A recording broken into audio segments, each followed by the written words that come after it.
Chapter 5. Incident of the Letter.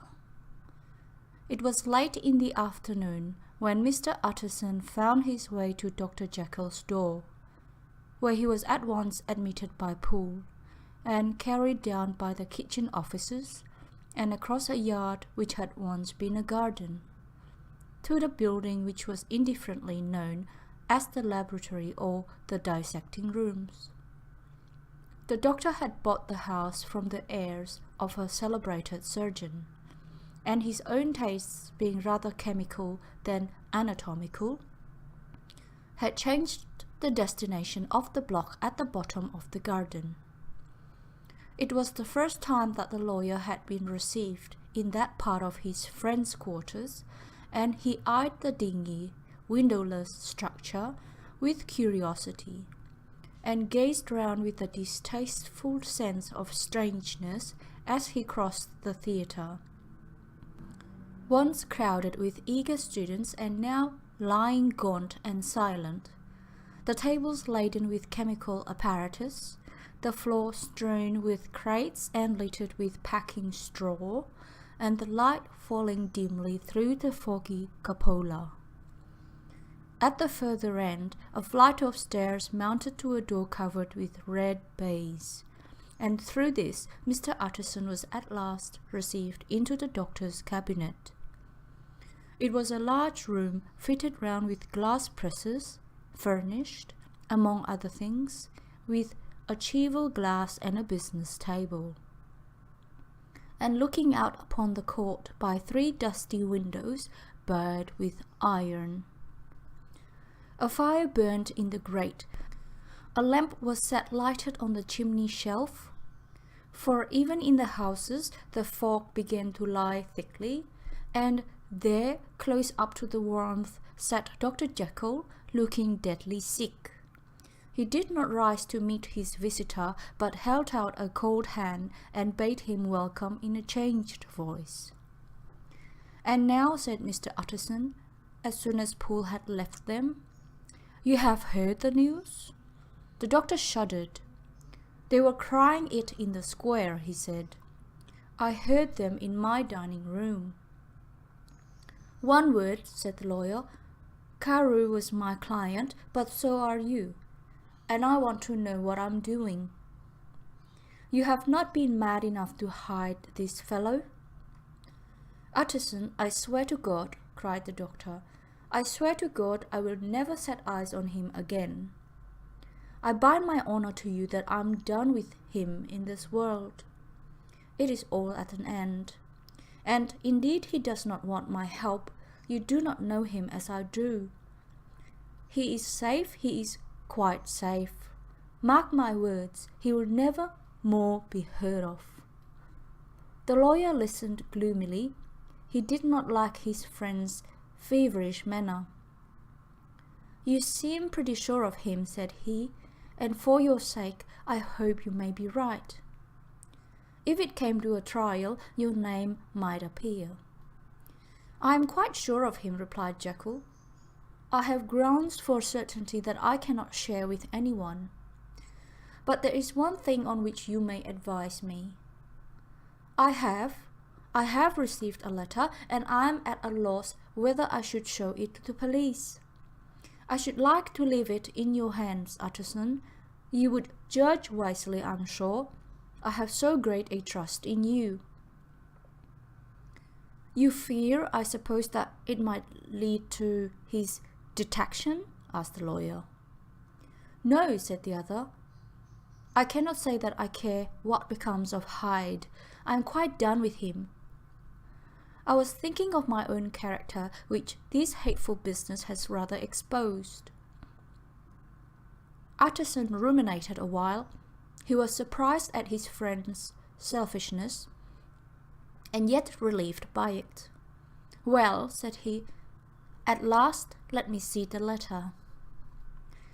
The letter was written in an odd, upright hand, and signed "Edward Hyde," and it signified briefly enough that the writer's benefactor, Dr. Jekyll, whom he had long so unworthily repaid for 1,000 generosities, need labour under no alarm for his safety, as he had means of escape on which he placed a sure dependence. The lawyer liked this letter well enough. It put a better colour on the intimacy than he had looked for, and he blamed himself for some of his past suspicions. "Have you the envelope?" he asked. "I burned it," replied Jekyll, "before I thought what I was about.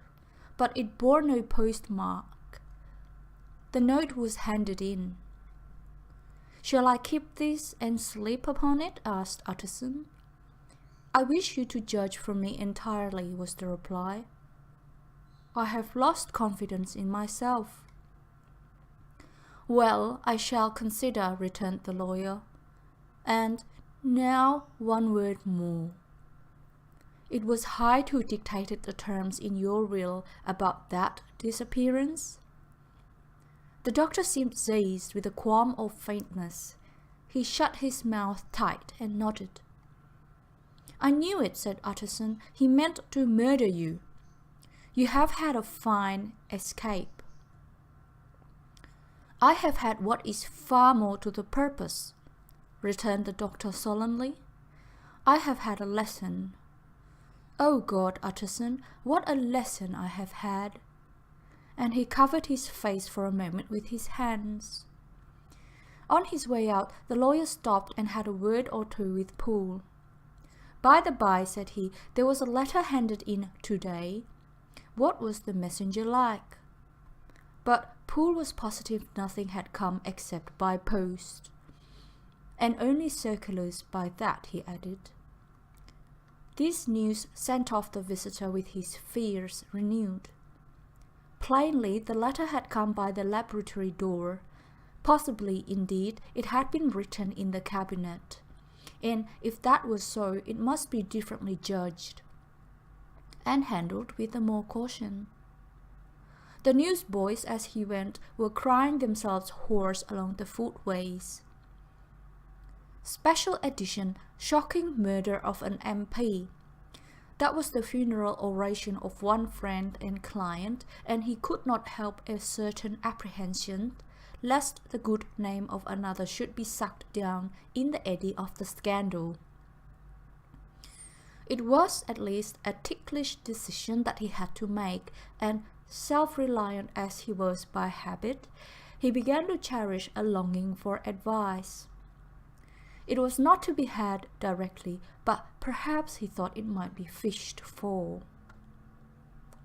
Presently after, he sat on one side of his own hearth, with Mr. Guest, his head clerk, upon the other, and midway between, at a nicely calculated distance from the fire, a bottle of a particular old wine that had long dwelt unsunned in the foundations of his house.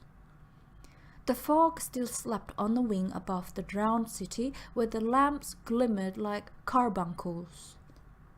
And through the muffle and smother of these fallen clouds, the procession of the town's life was still rolling in through the great arteries with a sound as of a mighty wind. But the room was gay with firelight. In the bottle, the acids were long ago resolved. The imperial dye had softened with time, as the colour grows richer in stained windows and the glow of hot autumn afternoons on hillside vineyards was ready to be set free and to disperse the fogs of London. Insensibly, the lawyer melted. There was no man from whom he kept fewer secrets than Mr. Guest, and he was not always sure that he kept as many as he meant. Guest had often been on business to the doctor's. He knew Poole. He could scarce have failed to hear of Mr. Hyde's familiarity about the house. He might draw conclusions.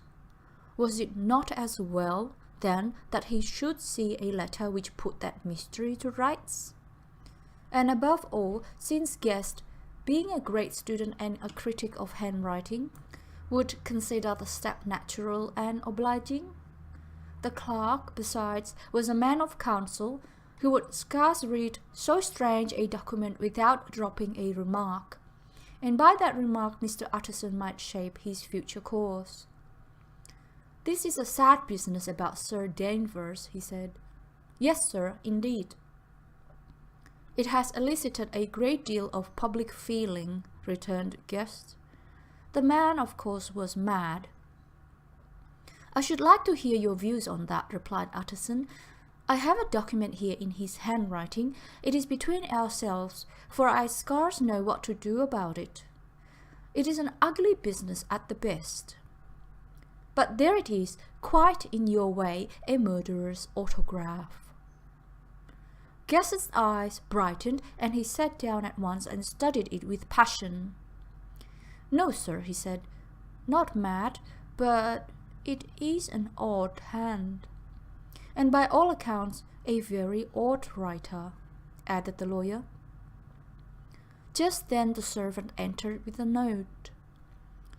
"Is that from Dr. Jekyll, sir?" inquired the clerk. "I thought I knew the writing.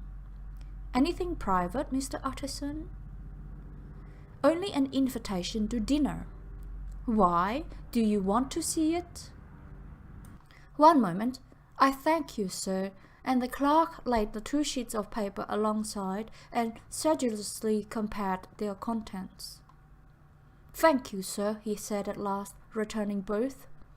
"It's a very interesting autograph." There was a pause, during which Mr. Utterson struggled with himself. "Why did you compare them, Guest?" he inquired suddenly. "Well, sir," returned the clerk, "there's a rather singular resemblance. The 2 hands are in many points identical, only differently sloped." "Rather quaint," said Utterson. "It is, as you say, rather quaint," returned Guest. "I wouldn't speak of this note, you know," said the master. "No, sir," said the clerk, "I understand." But no sooner was Mr. Utterson alone that night than he locked the note into his safe, where it reposed from that time forward. "What?" he thought. "Henry Jekyll forged for a murderer!" And his blood ran cold in his veins. Chapter 6. Remarkable Incident of Dr. Lanyon.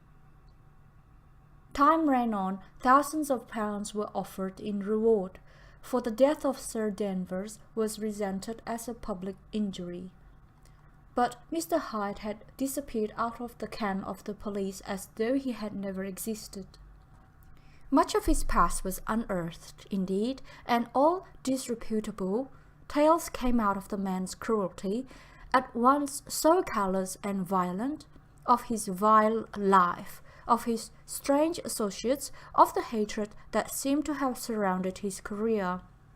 But of his present whereabouts, not a whisper. From the time he had left the house in Soho on the morning of the murder, he was simply blotted out. And gradually, as time drew on, Mr. Utterson began to recover from the hotness of his alarm, and to grow more at quiet with himself. The death of Sir Danvers was, to his way of thinking, more than paid for by the disappearance of Mr. Hyde. Now that that evil influence had been withdrawn, a new life began for Dr. Jekyll. He came out of his seclusion, renewed relations with his friends, became once more their familiar guest and entertainer, and whilst he had always been known for charities, he was now no less distinguished for religion. He was busy, he was much in the open air, he did good. His face seemed to open and brighten, as if with an inward consciousness of service, and for more than 2 months the doctor was at peace. On the 8th of January, Utterson had dined at the doctor's with a small party. Lanyon had been there, and the face of the host had looked from one to the other as in the old days when the trio were inseparable friends. On the 12th, and again on the 14th, the door was shut against the lawyer. The doctor was confined to the house, Poole said, and saw no one. On the 15th, he tried again and was again refused, and having now been used for the last 2 months to see his friend almost daily, he found this return of solitude to weigh upon his spirits. The 5th night he had in guest to dine with him, and the 6th he betook himself to Dr. Lanyon's. There, at least, he was not denied admittance. But when he came in, he was shocked at the change which had taken place in the doctor's appearance. He had his death warrant written legibly upon his face. The rosy man had grown pale. His flesh had fallen away. He was visibly bolder and older. And yet it was not so much these tokens of a swift physical decay that arrested the lawyer's notice, as a look in the eye and quality of manner that seemed to testify to some deep-seated terror of the mind. It was unlikely that the doctor should fear death, and yet that was what Utterson was tempted to suspect. Yes, he thought, he is a doctor, he must know his own state and that his days are counted, and the knowledge is more than he can bear.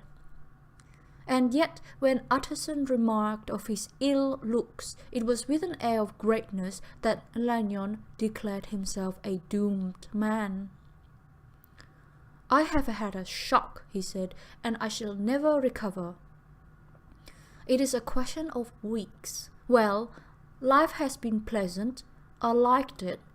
Yes, sir, I used to like it. I sometimes think if we knew all, we should be more glad to get away." "Jekyll is ill too," observed Utterson. "Have you seen him?" But Lanyon's face changed, and he held up a trembling hand. "I wish to see or hear no more of Dr. Jekyll," he said in a loud, unsteady voice. "I am quite done with that person, and I beg that you will spare me any allusion to one whom I regard as dead." "Toot toot," said Mr. Utterson, and then after a considerable pause, "Can't I do anything?" he inquired. "We are 3 very old friends, Lanyon. We shall not live to make others." "Nothing can be done," returned Lanyon. "Ask himself." "He will not see me," said the lawyer. "I'm not surprised at that," was the reply. "Some day, Utterson, after I'm dead, you may perhaps come to learn the right and wrong of this.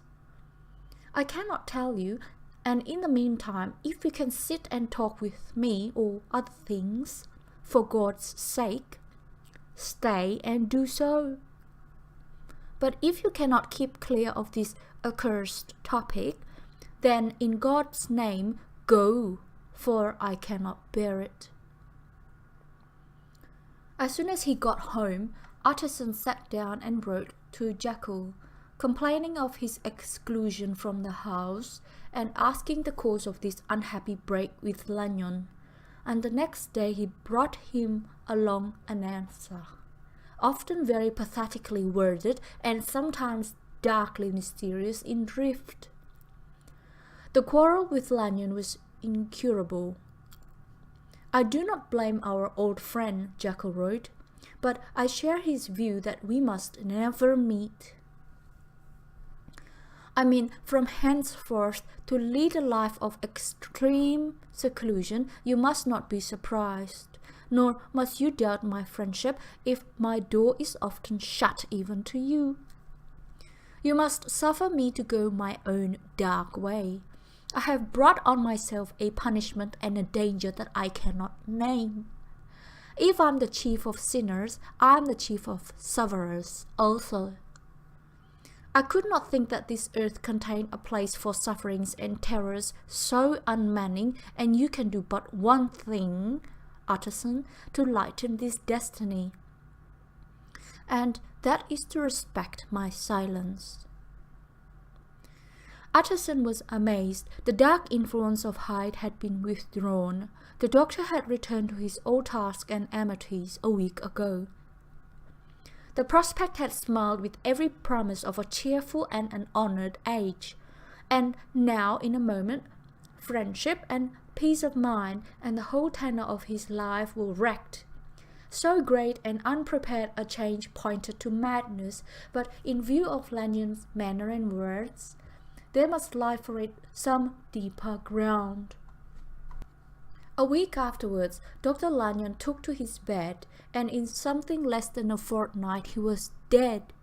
The night after the funeral, at which he had been sadly affected, Utterson locked the door of his business room, and sitting there by the light of a melancholy candle, drew out and sat before him an envelope addressed by the hand and sealed with the seal of his dead friend.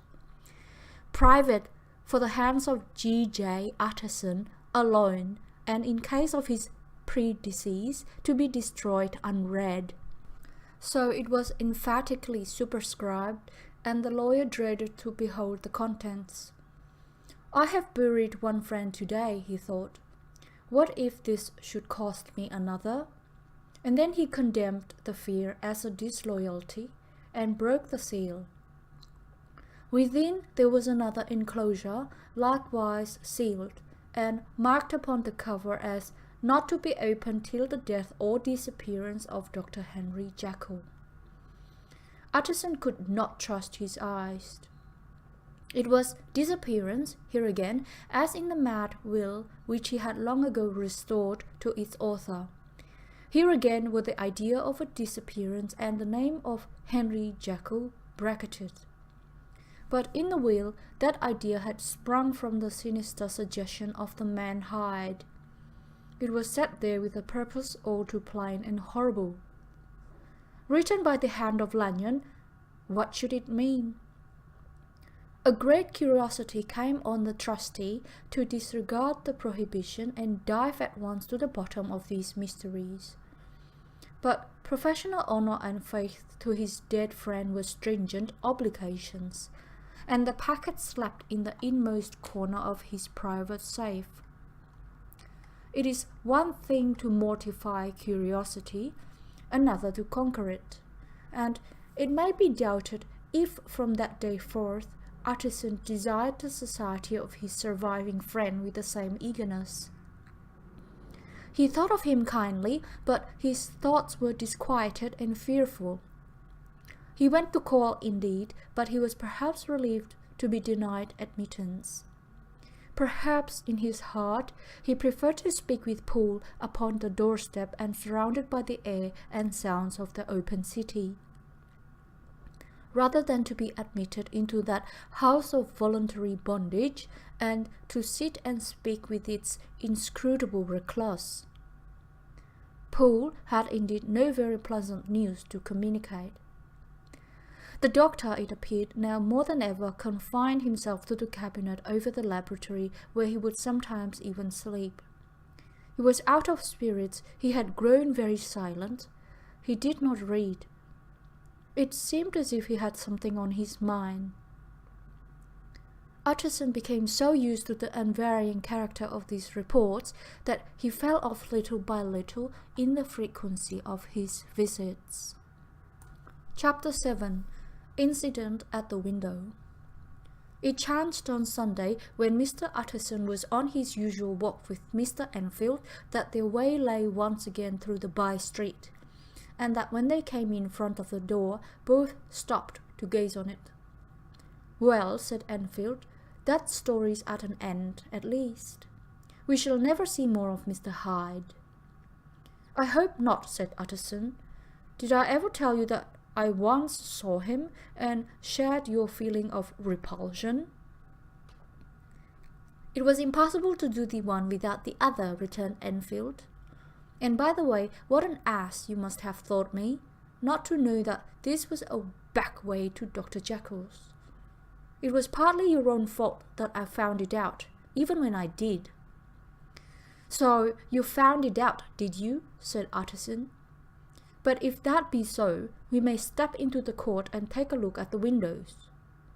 To tell you the truth, I'm uneasy about poor Jekyll, and even outside I feel as if the presence of a friend might do him good." The court was very cool and a little damp, and full of premature twilight, although the sky high up overhead was still bright with sunset. The middle one of the 3 windows was halfway open, and sitting close beside it, taking the air with an infinite sadness of mien, like some disconsolate prisoner, Utterson saw Dr. Jekyll. "What? Jekyll!" he cried. "I trust you are better." "I am very low, Utterson," replied the doctor drearily. "Very low. It will not last long, thank God." "You stay too much indoors," said the lawyer. "You should be out, whipping up the circulation like Mr. Enfield and me." "This is my cousin, Mr. Enfield, Dr. Jekyll. Come now, get your hat and take a quick turn with us." "You are very good," sighed the other. "I should like to very much. But no, no, no. It is quite impossible. I dare not. But indeed, Utterson, I am very glad to see you. This is really a great pleasure. I would ask you and Mr. Enfield up, but the place is really not fit." "Why then," said the lawyer good-naturedly, "the best thing we can do is to stay down here and speak with you from where we are." "That is just what I was about to venture to propose," returned the doctor with a smile.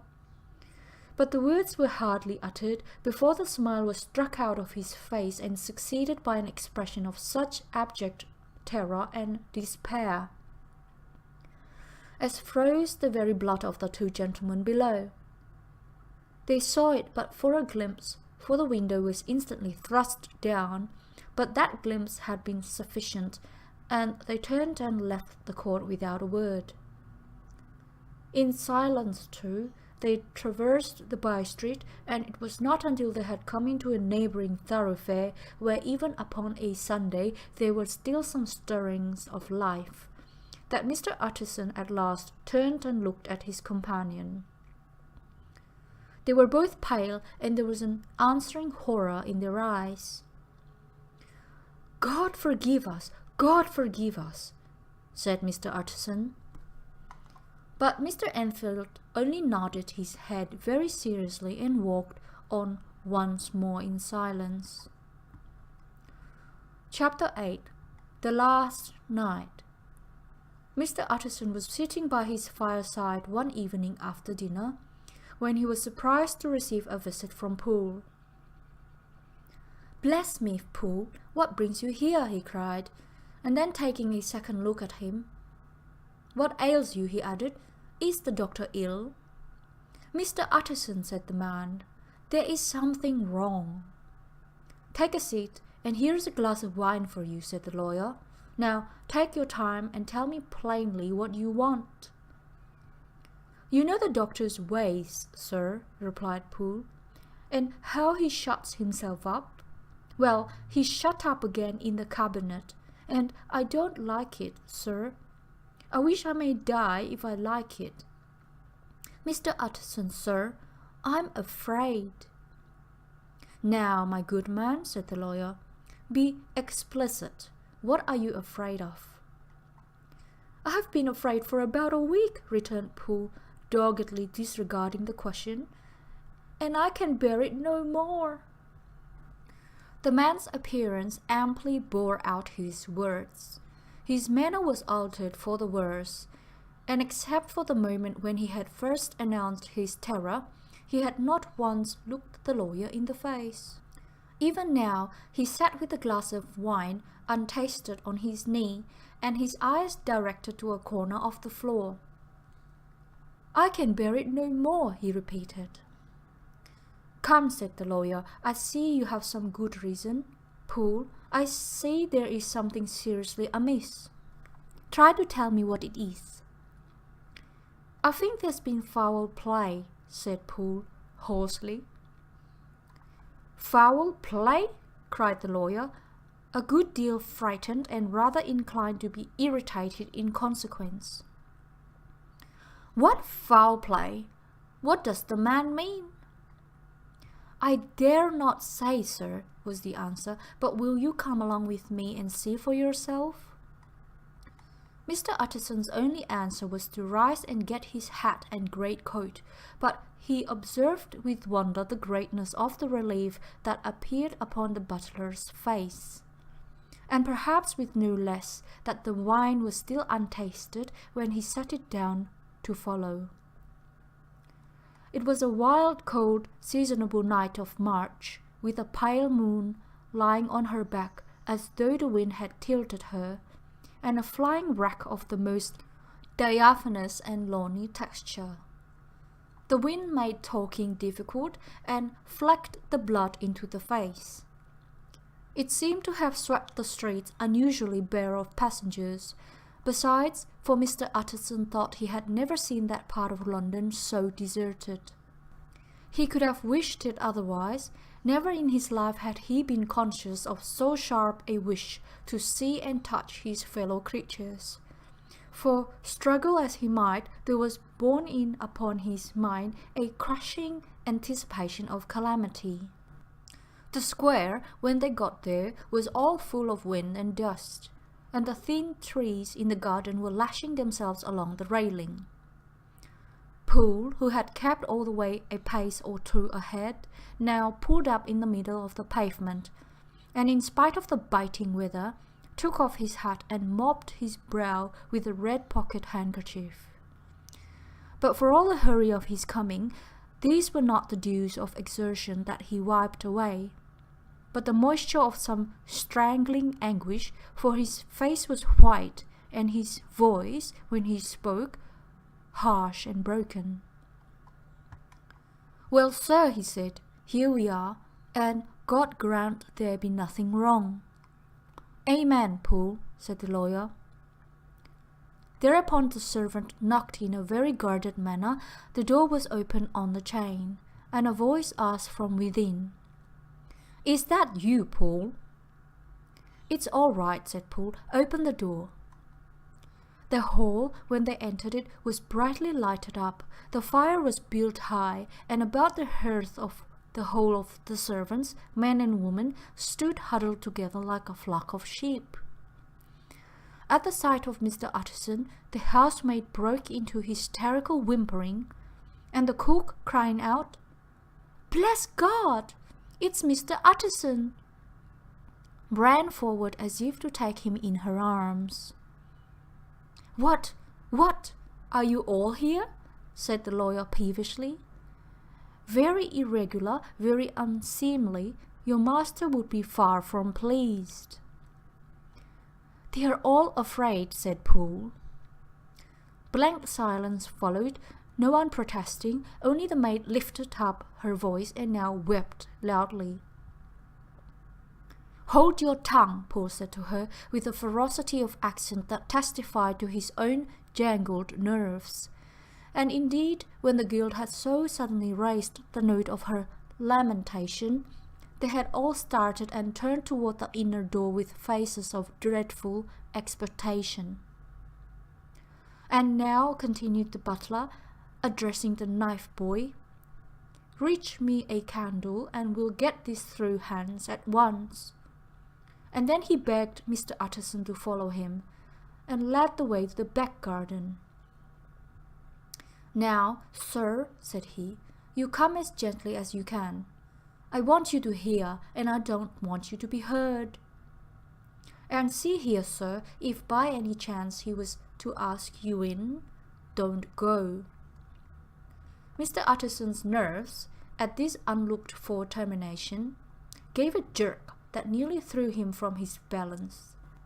But he recollected his courage and followed the butler into the laboratory building and through the surgical theatre with its lumber of crates and bottles, to the foot of the stair. Here Poole motioned him to stand on one side and listen, while he himself, setting down the candle and making a great and obvious call on his resolution, mounted the steps and knocked with a somewhat uncertain hand on the red baize of the cabinet door. "Mr. Utterson, sir, asking to see you," he called, and even as he did so, once more violently signed to the lawyer to give ear. A voice answered from within. "Tell him I cannot see anyone," it said complainingly. "Thank you, sir," said Pooh, with a note of something like triumph in his voice. And taking up his candle, he led Mr. Utterson back across the yard and into the great kitchen, where the fire was out and the beetles were leaping on the floor. "Sir," he said, looking Mr. Utterson in the eyes, "was that my master's voice?" "It seems much changed," replied the lawyer, very pale, but giving look for look. "Changed? Well, yes, I think so," said the butler. "Have I been 20 years in this man's house to be deceived about his voice?" "No, sir.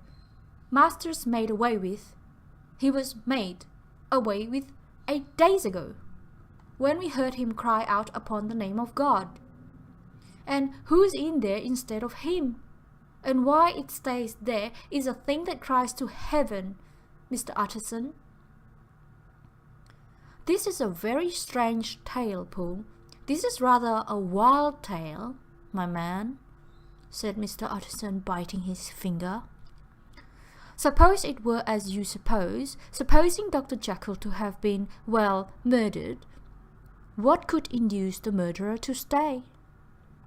That won't hold water. It doesn't commend itself to reason." "Well, Mr. Utterson, you are a hard man to satisfy, but I'll do it yet," said Pooh.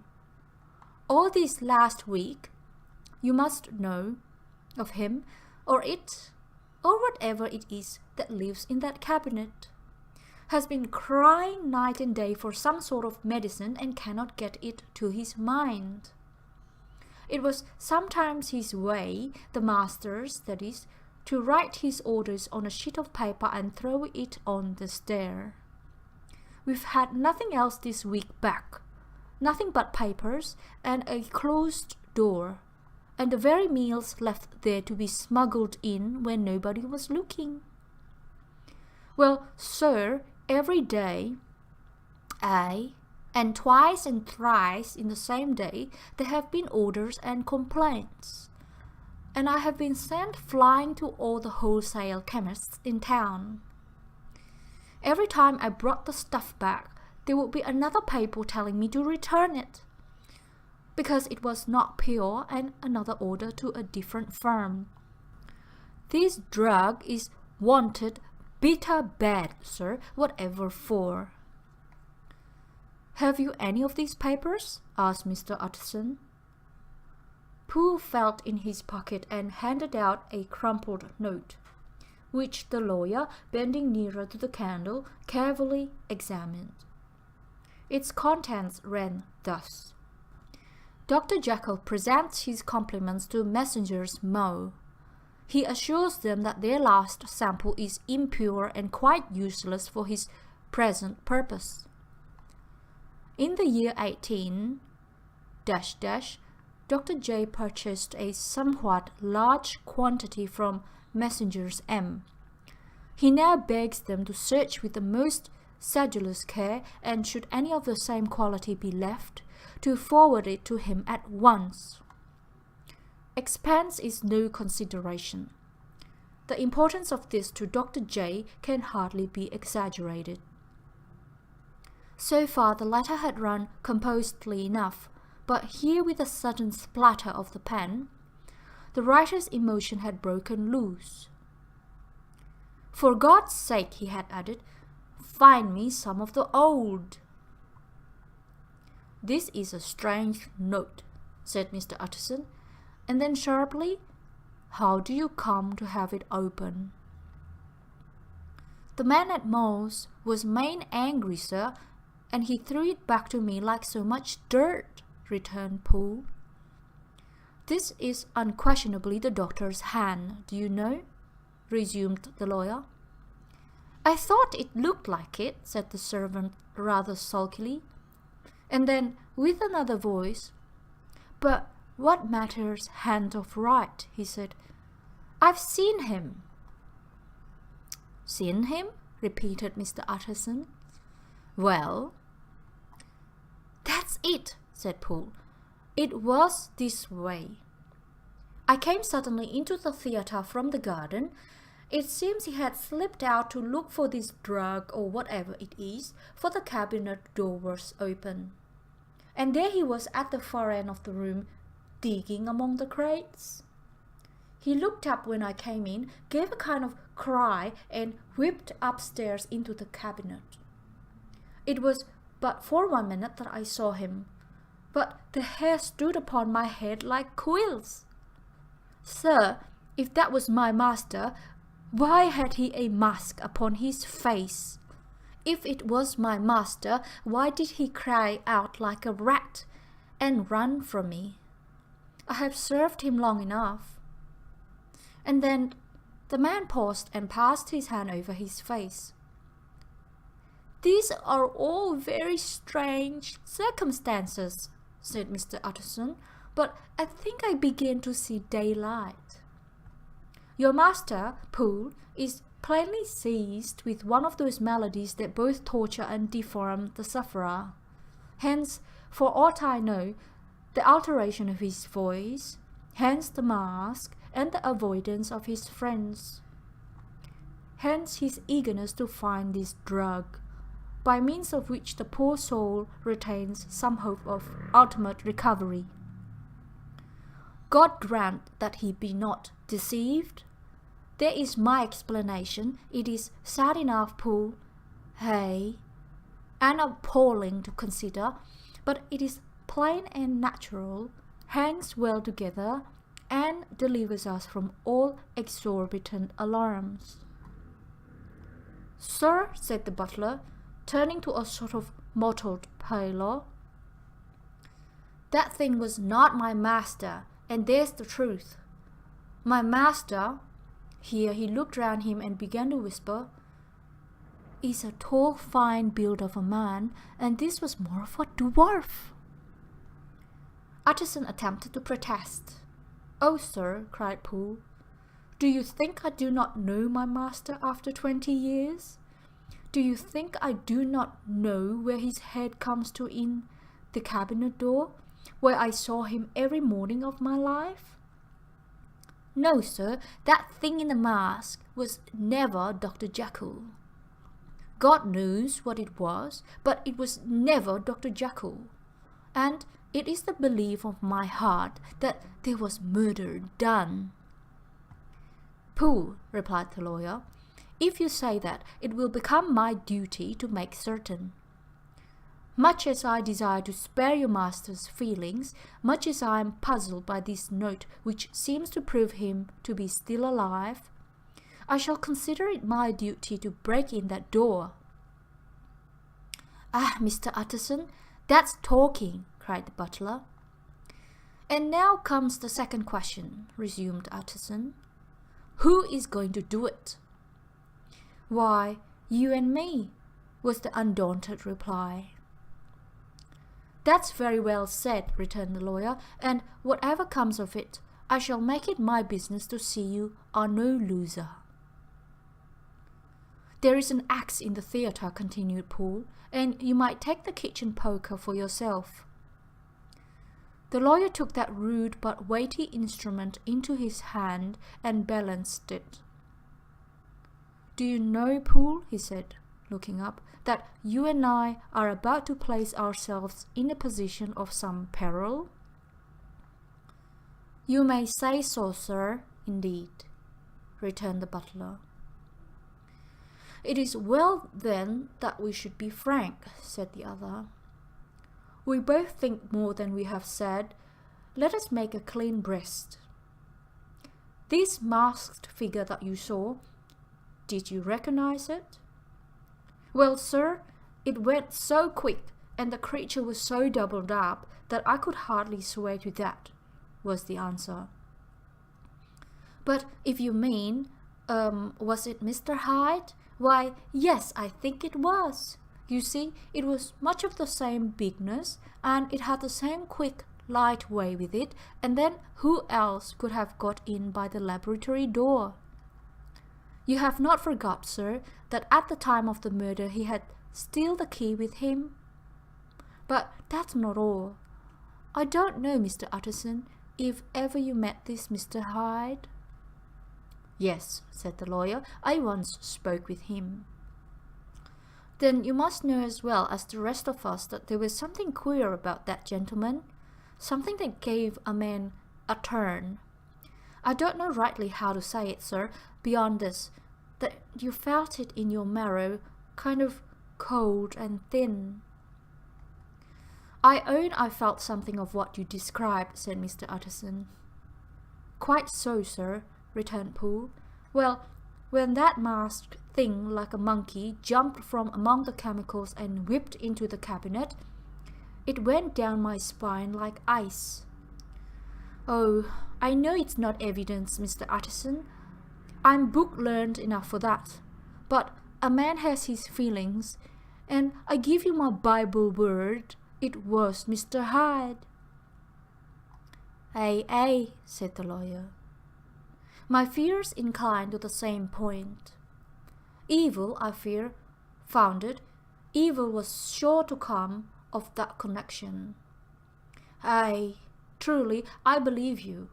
I believe poor Harry is killed, and I believe his murderer, for what purpose God alone can tell, is still lurking in his victim's room. Well, let our name be Vengeance. Call Bradshaw. The footman came at the summons, very white and nervous. Pull yourself together, Bradshaw, said the lawyer. This suspense, I know, is telling upon all of you, but it is now our intention to make an end of it. Poole, here, and I are going to force our way into the cabinet. If all is well, my shoulders are broad enough to bear the blame. Meanwhile, lest anything should really be amiss, or any malefactor seek to escape by the back, you and the boy must go round the corner with a pair of good sticks and take your post at the laboratory door. We give you 10 minutes to get to your stations. As Bradshaw left, the lawyer looked at his watch. And now, Poole, let us get to ours, he said, and taking the poker under his arm, led the way into the yard. The scud had banked over the moon, and it was now quite dark. The wind, which only broke in puffs and draughts into that deep well of building, tossed the light of the candle to and fro about their steps, until they came into the shelter of the theatre, where they sat down silently to wait. London hummed solemnly all round, but nearer at hand the stillness was only broken by the sounds of a footfall moving to and fro along the cabinet floor. So it will walk all day, sir, whispered Poole. Aye, and the better part of the night. Only when a new sample comes from the chemist, there's a bit of a break. Ah, it's an ill conscience that's such an enemy to rest. Ah, sir, there's blood foully shed in every step of it. But hark again, a little closer, put your heart in your ears, Mr. Utterson, and tell me, is that the doctor's foot?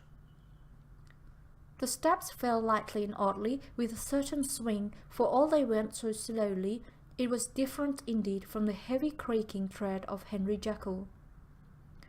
Utterson sighed. Is there never anything else? He asked. Poole nodded. Once, he said, once I heard it weeping. Weeping? How that? Said the lawyer, conscious of a sudden chill of horror. Weeping like a woman or a lost soul, said the butler. I came away with that upon my heart, that I could have wept too. But now the 10 minutes drew to an end. Poole disinterred the axe from under a stack of packing straw. The candle was set upon the nearest table to light them to the attack, and they drew near with bated breath to where that patient foot was still going up and down in the quiet of the night. "Jekyll," cried Utterson with a loud voice, "I demand to see you." He paused for a moment, but there came no reply. "I give you a fair warning. Our suspicions are aroused, and I must and shall see you," he resumed. "If not by fair means, then by foul. If not of your consent, then by brute force." "Utterson," said the voice, "for God's sake, have mercy." "Ah, that's not Jekyll's voice. It's Hyde's," cried Utterson. "Down with the door, Poole." Poole swung the axe over his shoulder. The blow shook the building, and the red baize door leaped against the lock and hinges. A dismal screech, as of mere animal terror, rang from the cabinet. Up went the axe again, and again the panels crashed and the frame bounded. 4 times the blow fell. But the wood was tough and the fittings were of excellent workmanship, and it was not until the 5th that the lock burst in sunder and the wreck of the door fell inwards on the carpet. The besiegers, appalled by their own riot and the stillness that had succeeded, stood back a little and peered in. There lay the cabinet before their eyes in the quiet lamplight, a good fire glowing and chattering on the hearth, the kettle singing its thin strain, a drawer or two open, papers neatly set forth on the business table, and nearer the fire the things laid out for tea. The quietest room, you would have said, and but for the glazed presses full of chemicals, the most commonplace that night in London. Right in the midst there lay the body of a man, sorely contorted and still twitching. They drew near on tiptoe, turned it on its back, and beheld the face of Edward Hyde. He was dressed in clothes far too large for him, clothes of the doctor's bigness. The cords of his face still moved with a semblance of life, but life was quite gone. And by the crushed feel in the hand and the strong smell of kernels that hung upon the air, Utterson knew that he was looking on the body of a self-destroyer. "We have come too late," he said sternly, "whether to save or punish. Hyde is gone to his account, and it only remains for us to find the body of your master." The far greater proportion of the building was occupied by the theatre, which filled almost the whole ground story and was lighted from above, and by the cabinet, which formed an upper story at one end and looked upon the court. A corridor joined the theatre to the door on the by-street, and with this the cabinet communicated separately by a second flight of stairs. There were besides a few dark closets and a spacious cellar. All these they now thoroughly examined. Each closet needed but a glance, for all were empty, and all, by the dust that fell from their doors, had stood long unopened. The cellar, indeed, was filled with crazy lumber, mostly dating from the times of the surgeon who was Jekyll's predecessor. But even as they opened the door, they were advertised of the uselessness of further search by the fall of a perfect mat of cobweb which had for years sealed up the entrance. Nowhere was there any trace of Henry Jekyll, dead or alive. Poole stamped on the flags of the corridor. "He must be buried here," he said, hearkening to the sound. "Or he may have fled," said Utterson, and he turned to examine the door in the by-street. It was locked, and lying nearby on the flags, they found a key already stained with rust. "This does not look like use," observed the lawyer. "Use?" echoed Poole.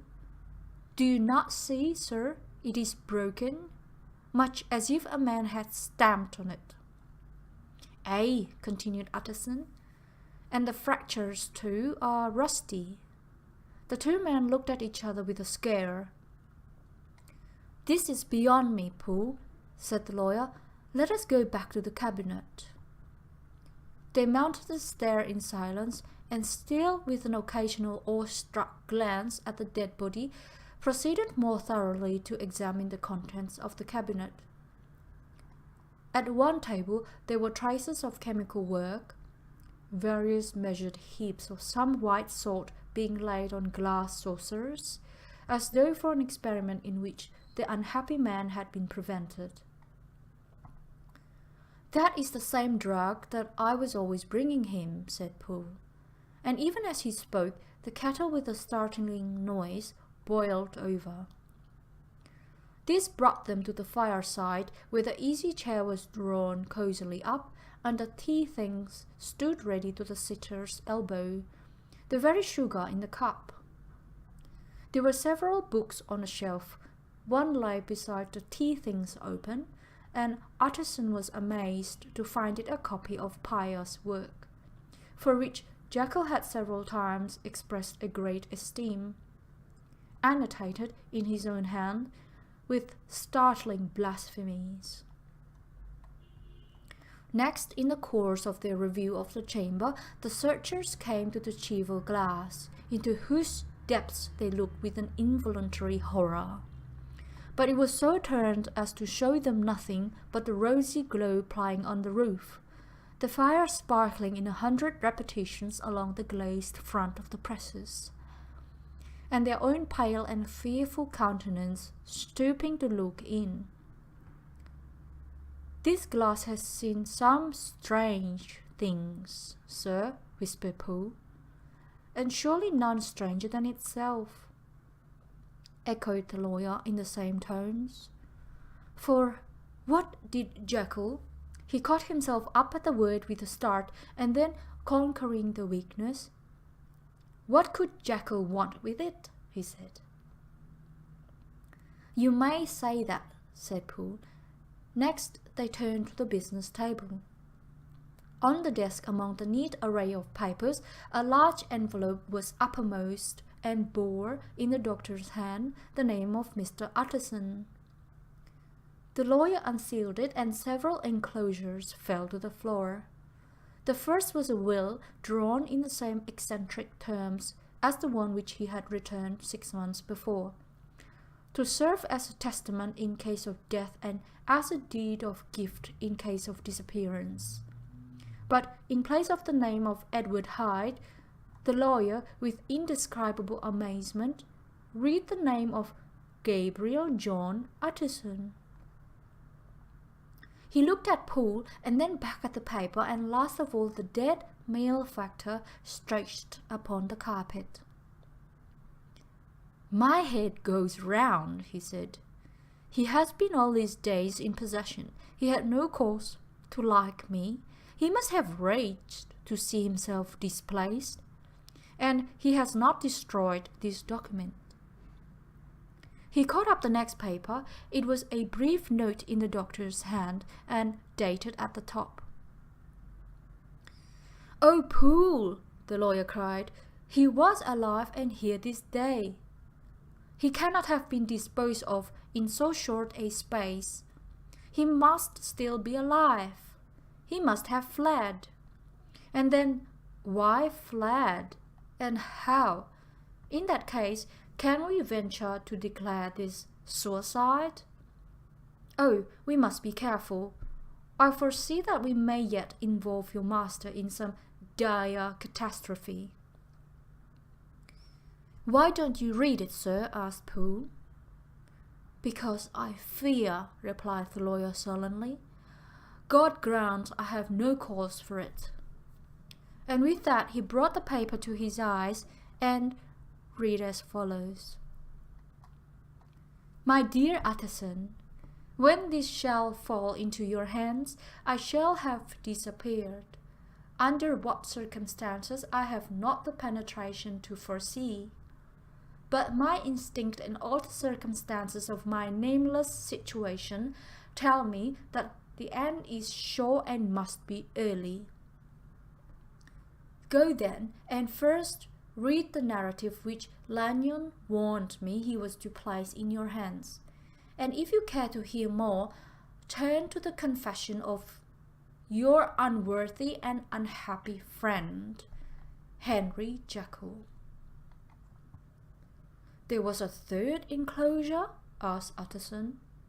Here, sir, said Poole, and gave into his hand a considerable packet sealed in several places. The lawyer put it in his pocket. I would say nothing of this paper. If your master has fled or is dead, we may at least save his credit. It is now 10. I must go home and read these documents in quiet. But I shall be back before midnight, when we shall send for the police. They went out, locking the door of the theatre behind them, and Utterson, once more leaving the servants gathered about the fire in the hall, trudged back to his office to read the two narratives in which this mystery was now to be explained. Chapter 8. Dr. Lanyon's Narrative.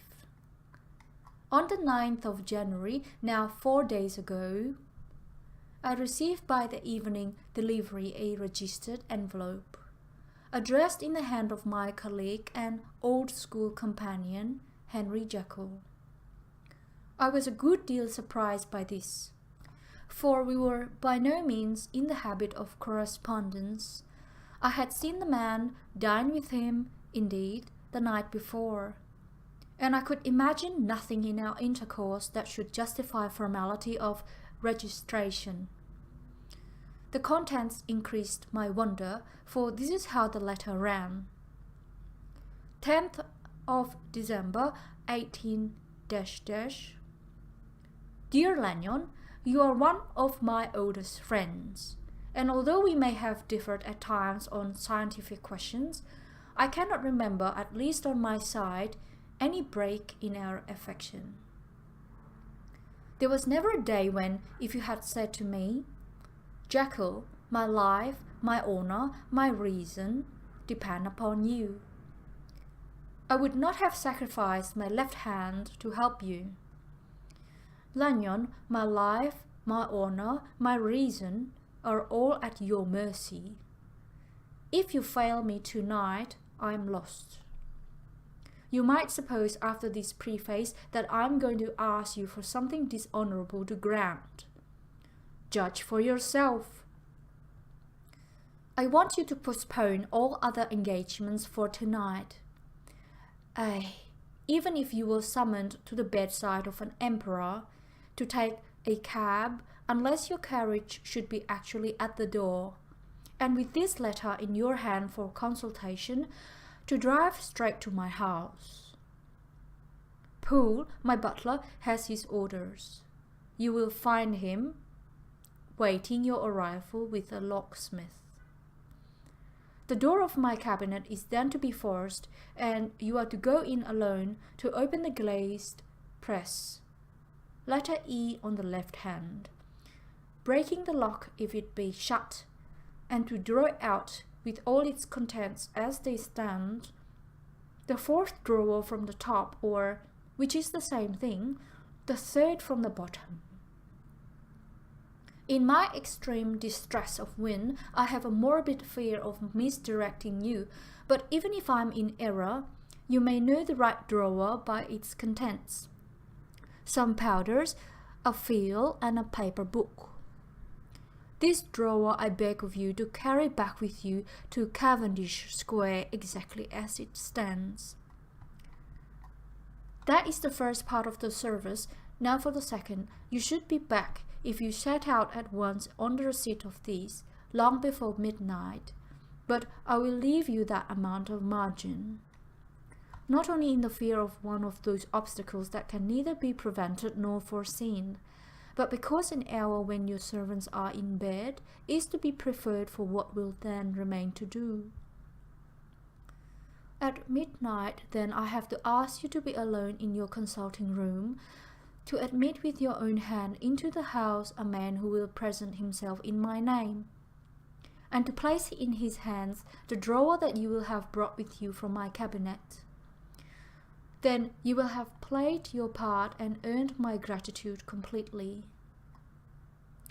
5 minutes afterwards, if you insist upon an explanation, you will have understood that these arrangements are of capital importance, and that by the neglect of one of them, fantastic as they must appear, you might have charged your conscience with my death or the shipwreck of my reason.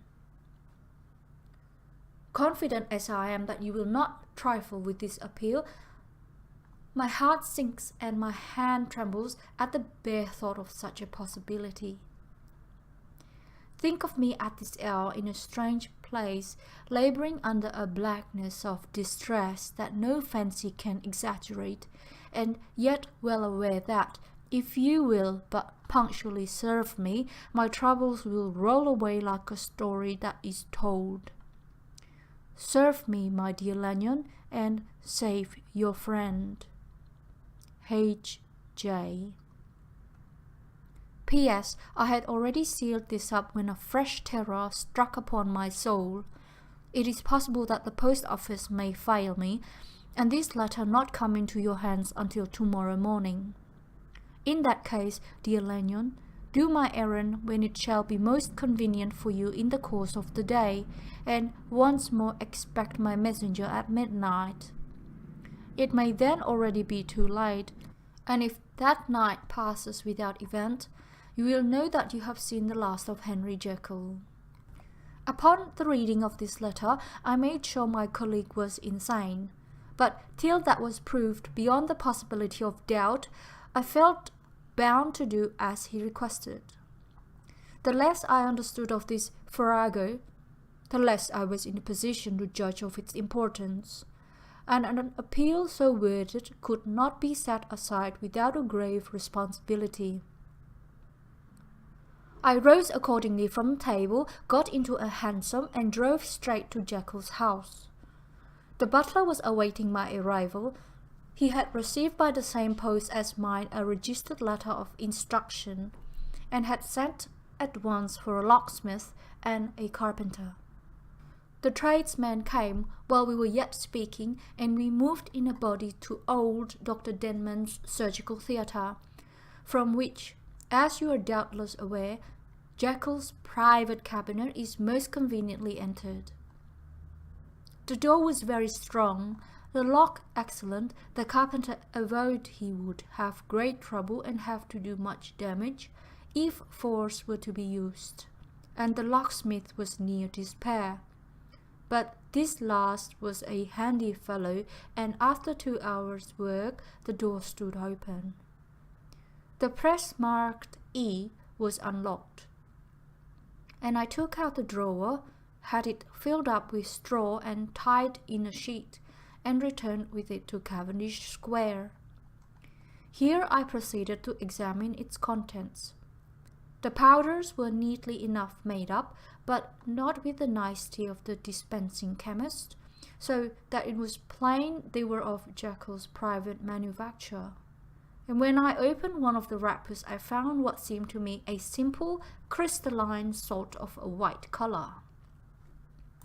The phial, to which I next turned my attention, might have been about half full of a blood-red liquor, which was highly pungent to the sense of smell, and seemed to me to contain phosphorus and some volatile ether.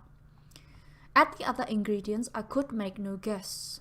The book was an ordinary version book, and contained little but a series of dates. These covered a period of many years, but I observed that the entries ceased nearly a year ago and quite abruptly. Here and there a brief remark was appended to a date, usually no more than a single word.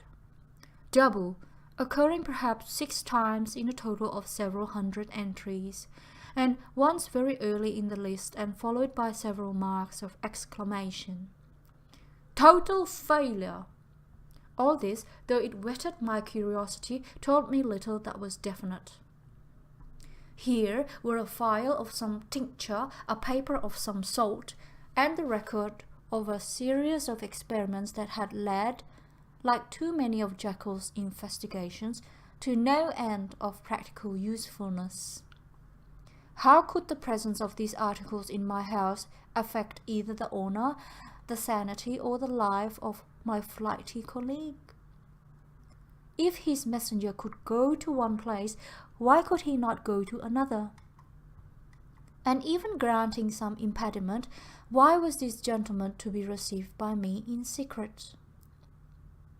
The more I reflected, the more convinced I grew that I was dealing with a case of cerebral disease, and though I dismissed my servants to bed, I loaded an old revolver, that I might be found in some posture of self-defense. 12 o'clock had scarce rung out over London ere the knocker sounded very gently on the door. I went myself at the summons, and found a small man crouching against the pillars of the portico. "Did you come from Dr. Jekyll's?" I asked. He told me yes, by a constrained gesture, and when I had bidden him enter, he did not obey me without a searching backward glance into the darkness of the square. There was a policeman not far off, advancing with his bull's-eye open, and at the sight I thought my visitor started and made greater haste. This particular struck me, I confess, disagreeably, and as I followed him into the bright light of the consulting room, I kept my hand ready on my weapon. Here, at last, I had a chance of clearly seeing him. I had never set eyes on him before, so much was certain. He was small, as I have said. I was struck besides with the shocking expression of his face, with his remarkable combination of great muscular activity and great apparent debility of constitution, and last but not least, with the odd subjective disturbance caused by his neighborhood. This bore some resemblance to incipient rigor, and was accompanied by a marked sinking of the pulse. At the time I set it down to some idiosyncratic personal distaste, and merely wondered at the acuteness of the symptoms. But I have since had reason to believe the cause to lie much deeper in the nature of men, and to turn on some nobler hinge than the principle of hatred. This person, who had thus from the first moment of his entrance struck in me what I can only describe as a disgustful curiosity, was dressed in a fashion that would have made an ordinary person laughable. His clothes, that is to say, although they were of rich and sober fabric, were enormously too large for him in every measurement. The trousers hanging on his legs and rolled up to keep them from the ground, the waist of the coat below his haunches, and the collar sprawling wide upon his shoulders. Strange to relate, this ludicrous accoutrement was far from moving me to laughter. Rather, as there was something abnormal and misbegotten in the very essence of the creature that now faced me, something seizing, surprising, and revolting. This fresh disparity seemed but to fit in with and to reinforce it, so that to my interest in the man's nature and character, there was added a curiosity as to his origin, his life, his fortune and status in the world. These observations, though they have taken so great a space to be set down in, were yet the work of a few seconds. My visitor was indeed on fire with sombre excitement. "Have you got it?" he cried. "Have you got it?" And so lively was his impatience that he even laid his hand upon my arm and sought to shake me. I put him back, conscious at his touch of a certain icy pang along my blood. "Come, sir," said I, "you forget that I have not yet the pleasure of your acquaintance. Be seated, if you please." And I showed him an example, and sat down myself in my customary seat, and with as fair an imitation of my ordinary manner to a patient, as the lateness of the hour, the nature of my preoccupations, and the horror I had of my visitor would suffer me to muster. "I beg your pardon, Dr. Lanyon," he replied civilly enough. "What you say is very well founded, and my impatience had shown its heels to my politeness.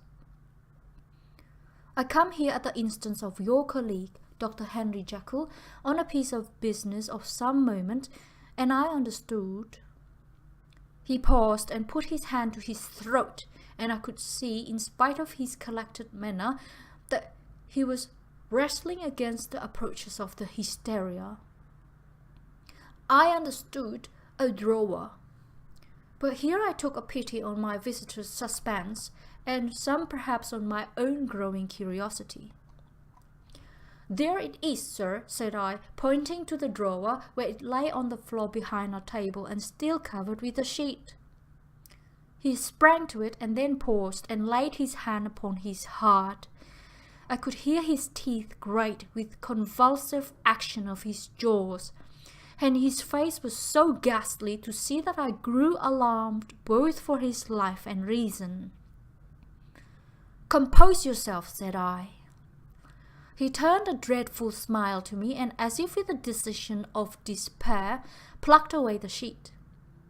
At sight of the contents, he uttered one loud sob of such immense relief that I sat petrified. And the next moment, in a voice that was already fairly well under control, "Have you a graduated glass?" he asked. I rose from my place with something of an effort and gave him what he asked. He thanked me with a smiling nod, measured out a few minims of the red tincture, and added one of the powders. The mixture, which was at first of a reddish hue, began, in proportion as the crystals melted, to brighten in colour, to effervesce audibly, and to throw off small fumes of vapour.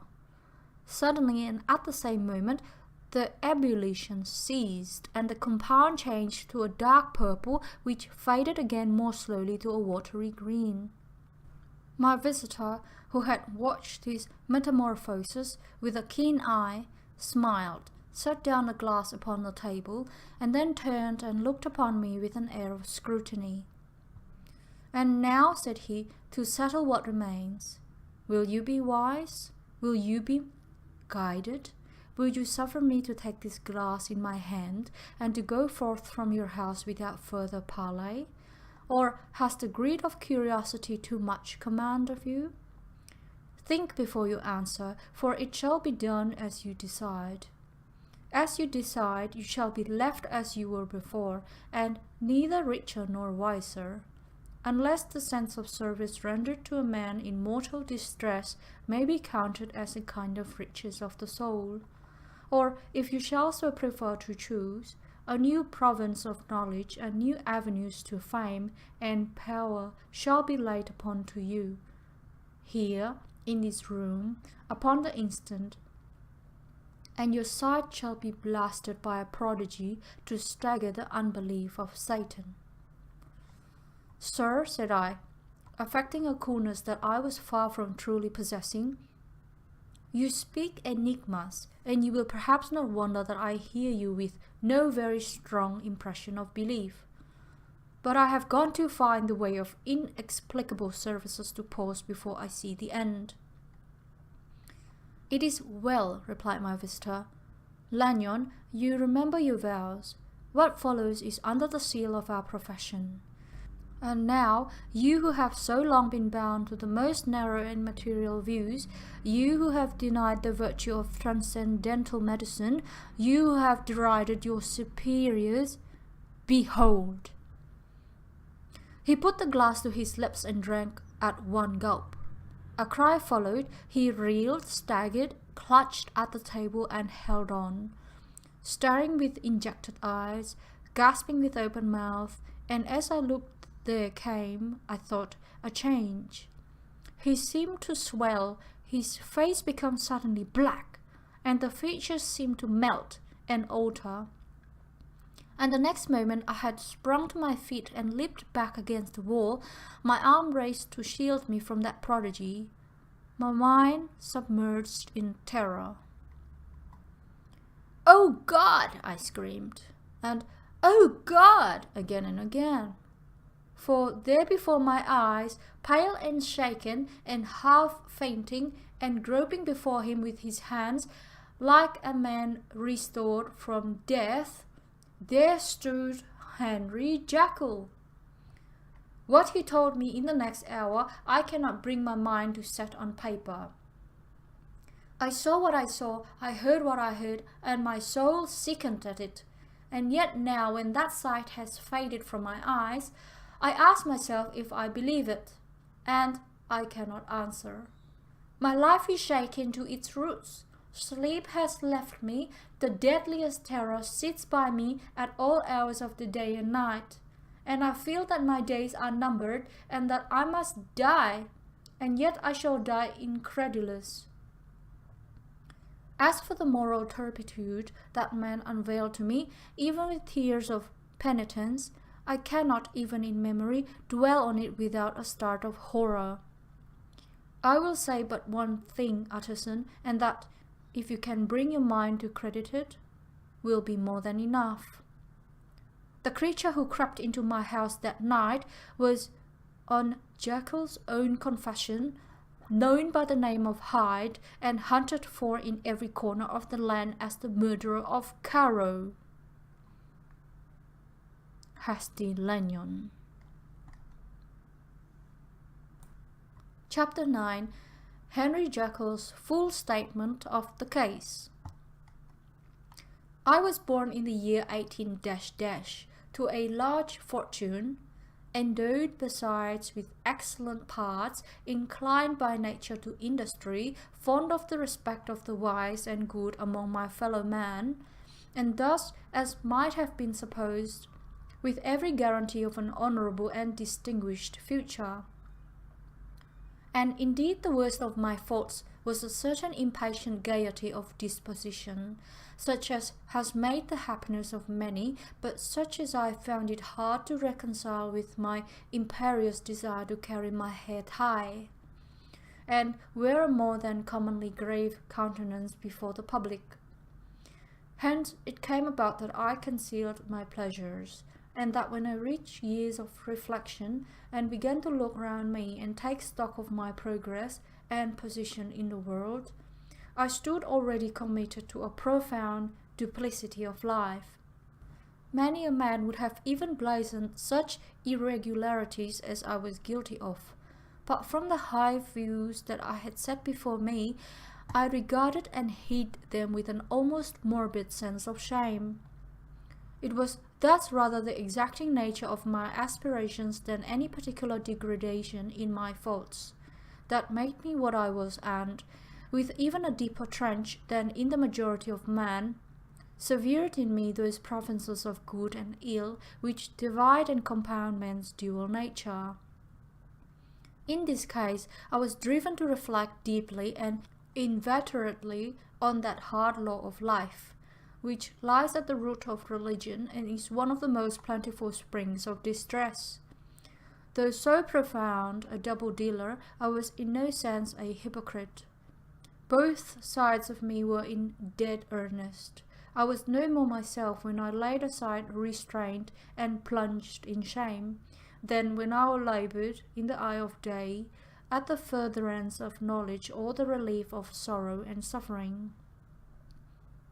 And it chanced that the direction of my scientific studies, which led wholly toward the mystic and the transcendental, reacted and shed a strong light on this consciousness of the perennial war among my members.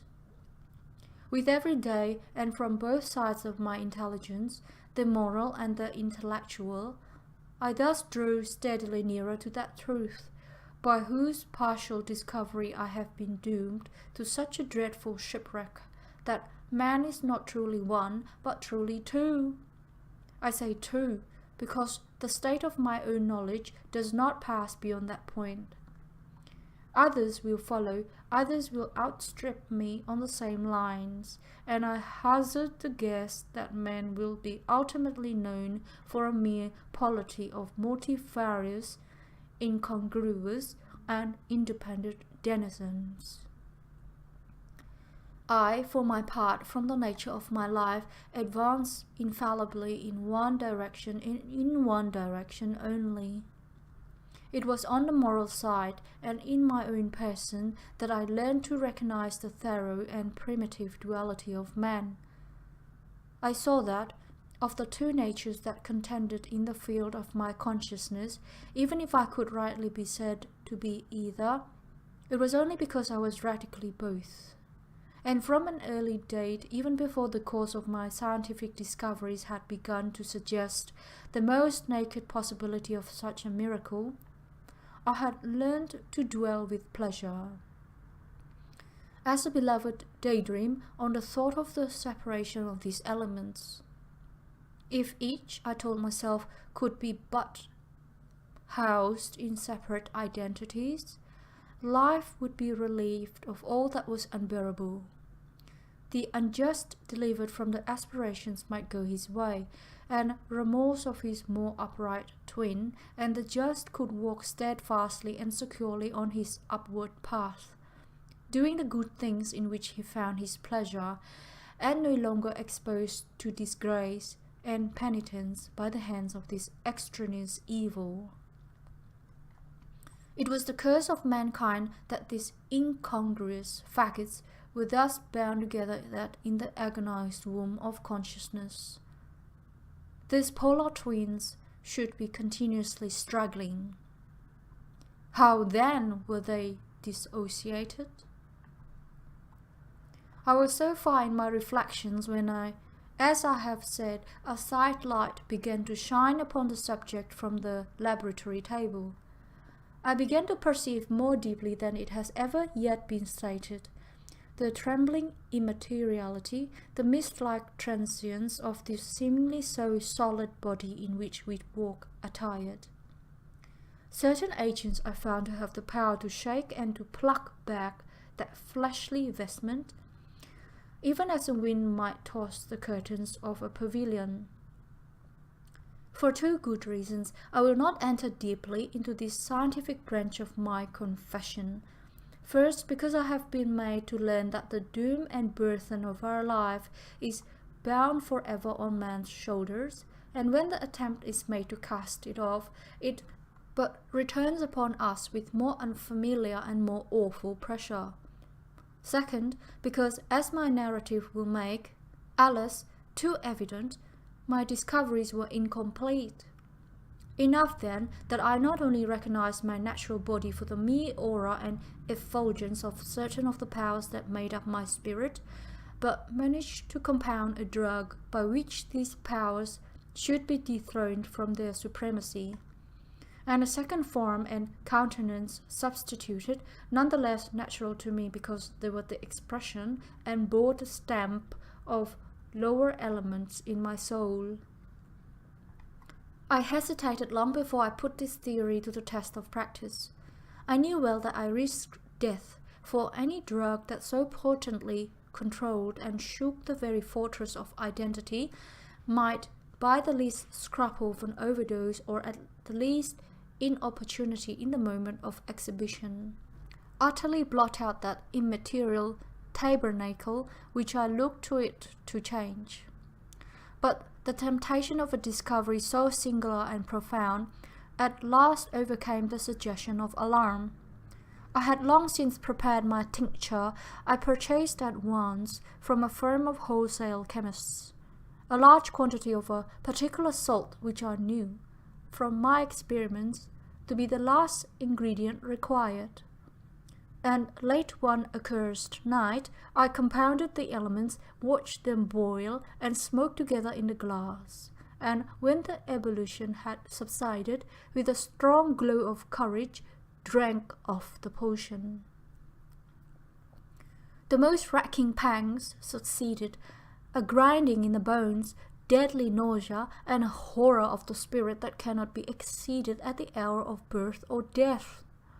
Then these agonies began swiftly to subside, and I came to myself as if out of a great sickness.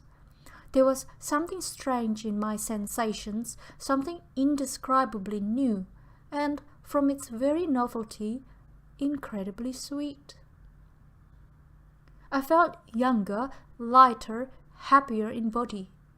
Within I was conscious of a heady recklessness, a current of disordered sensual images running like a mill race in my fancy, a solution of the bonds of obligation, and unknown but not an innocent freedom of the soul. I knew myself, at the first breath of this new life, to be more wicked, tenfold more wicked, sold a slave to my original evil. And the thought in that moment braced and delighted me like wine.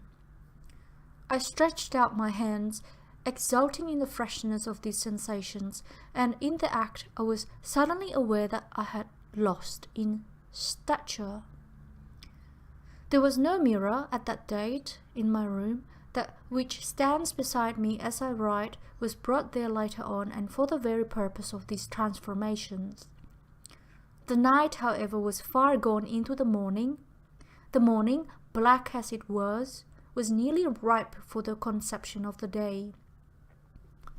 The inmates of my house were locked in the most rigorous hours of slumber, and I determined, flushed as I was with hope and triumph, to venture in my new shape as far as to my bedroom. I crossed the yard wherein the constellations looked down upon me. I could have thought, with wonder, the first creature of that sort that their unsleeping vigilance had yet disclosed to them. I stole through the corridors, a stranger in my own house, and coming to my room I saw for the first time the appearance of Edward Hyde. I must here speak by theory alone, saying not that which I know, but that which I suppose to be most probable.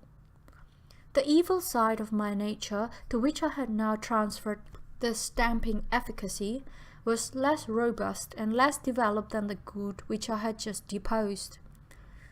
Again, in the course of my life, which had been after all 9/10 a life of effort, virtue, and control, it had been much less exercised and much less exhausted.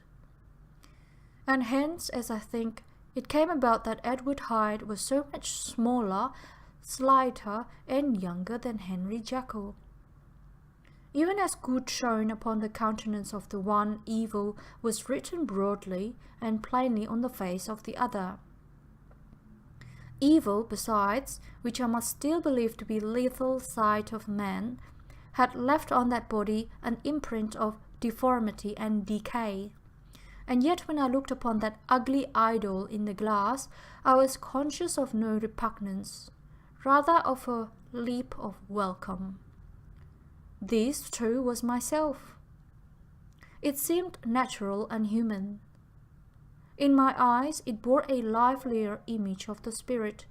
It seemed more express and single than the imperfect and divided countenance I had been hitherto accustomed to call mine. And in so far I was doubtless right.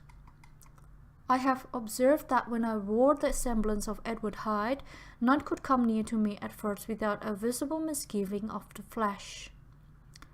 This, as I take it, was because all human beings, as we meet them, are commingled out of good and evil. And Edward Hyde, alone in the ranks of mankind, was pure evil. I lingered but a moment at the mirror. The second and conclusive experiment had yet to be attempted. It yet remained to be seen if I had lost my identity beyond redemption and must flee before daylight from a house that was no longer mine. And hurrying back to my cabinet, I once more prepared and drank the cup, once more suffered the pangs of dissolution, and came to myself once more with the character, the stature, and the face of Henry Jekyll. That night I had come to the fatal crossroads. Had I approached my discovery in a more noble spirit, had I risked the experiment while under the empire of generous or pious aspirations, all must have been otherwise. And from these agonies of death and birth, I had come forth an angel instead of a fiend. The drug had no discriminating action. It was neither diabolical nor divine. It but shook the doors of the prison house of my disposition, and, like the captives of Philippi, that which stood within ran forth. At the time my virtue slumbered, my evil, kept awake by ambition, was alert and swift to seize the occasion. And the thing that was projected was Edward Hyde. Hence, although I had now two characters as well as two appearances, one was wholly evil and the other was still the old Henry Jekyll, that incongruous compound of whose reformation and improvement I had already learned to despair. The movement was thus wholly toward the worse. Even at that time I had not yet conquered my aversion to the dryness of a life of study. I would still be merrily disposed at times, and as my pleasures were, to say the least, undignified, and I was not only well known and highly considered, but growing toward the elderly man, this incoherency of my life was daily growing more unwelcome. It was on this side that my new power tempted me until I fell in slavery. I had but to drink the cup, to doff at once the body of the noted professor, and to assume, like a thick cloak, that of Edward Hyde. I smiled at the notion. It seemed to me at the time to be humorous, and I made my preparation with the most studious care. I took and furnished that house in Soho to which Hyde was tracked by the police, and engaged a housekeeper, a creature whom I well knew to be silent and unscrupulous. On the other side, I announced to my servants that a Mr. Hyde, whom I described, was to have full liberty and power about my house in the square. And to parry mishaps, I even called and made myself a familiar object in my second character. I next drew up that will to which you so much objected, so that if anything befell me in the person of Dr. Jekyll, I could enter on that of Edward Hyde without pecuniary loss. And thus fortified, as I suppose on every side, I began to profit by the strange immunities of my position. Men who have before hired bravos to transact their crimes, while their own person and reputation sat under shelter. I was the first that ever did so for his pleasures. I was the first that could thus plod in the public eye with a load of genial respectability, and in a moment, like a schoolboy, strip off these lendings and spring headlong into the sea of liberty. But for me, in my impenetrable mantle, the safety was complete. Think of it, I did not even exist. Let me but escape into my laboratory door, give me but a second or two to mix and swallow the draught that I had always standing ready, and whatever he had done, Edward Hyde would pass away like the stain of breath upon a mirror. And there in his stead, quietly at home, trimming the midnight lamp in his study, a man who could afford to laugh at suspicion would be Henry Jekyll. The pleasures of which I made haste to seek in my disguise were, as I have said, undignified. I would scarce use a harder term. But in the hands of Edward Hyde, they soon began to turn toward the monstrous. When I would come back from these excursions, I was often plunged into a kind of wonder at my vicarious depravity. This familiar that I called out my own soul, and set forth alone to do his good pleasure, was a being inherently malign and villainous. His every act and thought centered on self, drinking pleasure with bestial avidity from any degree of torture to another, relentless like a man of stone. Henry Jekyll stood at times aghast before the acts of Edward Hyde, but the situation was apart from ordinary laws, and insidiously relaxed the grasp of conscience. It was Hyde, after all, and Hyde alone, that was guilty. Jekyll was no worse. he woke again to his good qualities seemingly unimpaired. He would even make haste, where it was possible, to undo the evil done by Hyde. And thus his conscience slumbered. Into the details of the infamy at which I thus connived, for even now I can scarce grant that I committed it, I have no design of entering, but to point out the warnings and the successive steps with which my chastisement approached. I met with one accident which, as it brought on no consequence, I shall no more than mention. An act of cruelty to a child aroused against me the anger of a passer-by, whom I recognized the other day in the person of your kinsman. The doctor and the child's family joined him. There were moments when I feared for my life, and at last, in order to pacify their too just resentment, Edward Hyde had to bring them to the door and pay them in a cheque drawn in the name of Henry Jekyll. But this danger was easily eliminated from the future by opening an account at another bank in the name of Edward Hyde himself. And when, by sloping my own hand backward, I had supplied my double with a signature, I thought I sat beyond the reach of fate. Some 2 months before the murder of Sir Danvers, I had been out for one of my adventures, had returned at a late hour, and woke the next day in bed with somewhat odd sensations. It was in vain I looked about me. In vain I saw the decent furniture and tall proportions of my room in the square. In vain that I recognized the pattern of the bed curtains and the design of the mahogany frame. Something still kept insisting that I was not where I was, that I had not wakened where I seemed to be, but in the little room in Soho where I was accustomed to sleep in the body of Edward Hyde. I smiled to myself and, in my psychological way, began lazily to inquire into the elements of this illusion, occasionally, even as I did so, dropping back into a comfortable morning doze. I was still so engaged when, in one of my more wakeful moments, my eyes fell upon my hand. Now the hand of Henry Jekyll, as you have often remarked, was professional in shape and size. It was large, firm, white, and comely.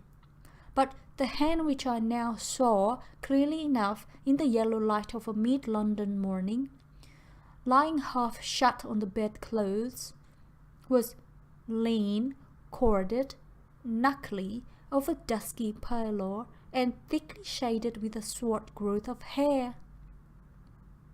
It was the hand of Edward Hyde.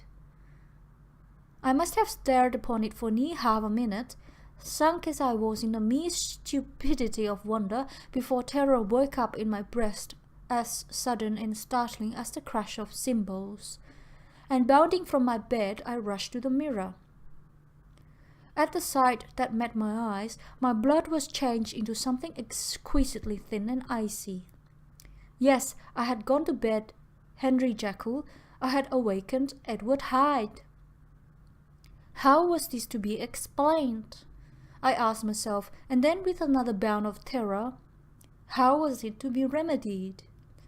It was well on in the morning, the servants were up, all my drugs were in the cabinet.